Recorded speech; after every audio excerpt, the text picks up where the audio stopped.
Well, what does it say? Fresh burns, small burns. We're going to be back now with the small burns. Small burns. Deb has Adrenaline Rush, who had a great start, first and second in the 15 condition claimer, moved him up to the 18. He got a little bit throttled. Back down to the 15 he goes next week, where I suspect he'll do good. Chocolate for lunch. I don't know how long she's going to be with us, but in fairness to her, sick yesterday, hasn't really had a great drive. She's been rode pretty hard, 3 starts in a row. I think she's just so bully at the start, you think she's going to go forever. She just fizzles out. She needs to be tripped out, and we got to have her cleaned up. She's full of mucus yesterday.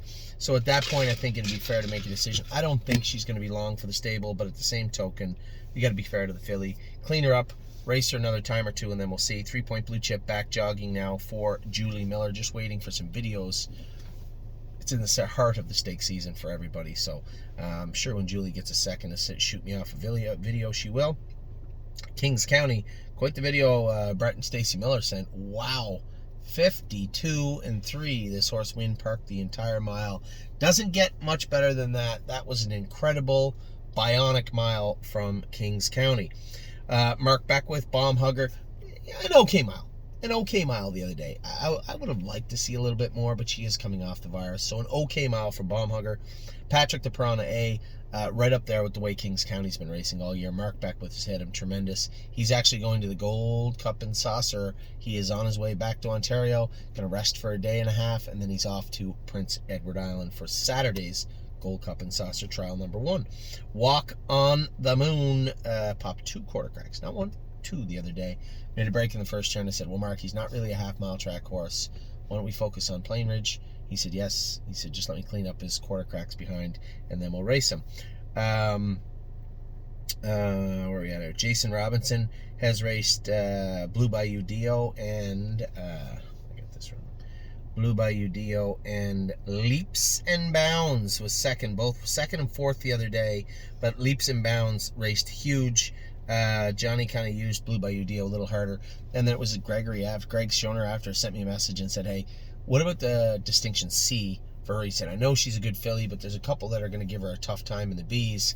They race for half the money. They go 15, 15, 15, 50, maybe even a 4th division, whereas the other ones go for 15, 15, 15, 15 or 30, 30, 30, 30, 100. Well, I'd rather get all of it than some of it, and it looks like she's probably the best filly in the C Distinction, so that's where she's headed.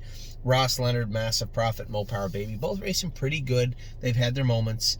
Massive Profit will race this week for Ross, and Mo Power Baby's going to get a week off and race next week in what's wrong? Why am I sitting in here? Well, you don't want to do the videos with me? No, I'm not talking. So.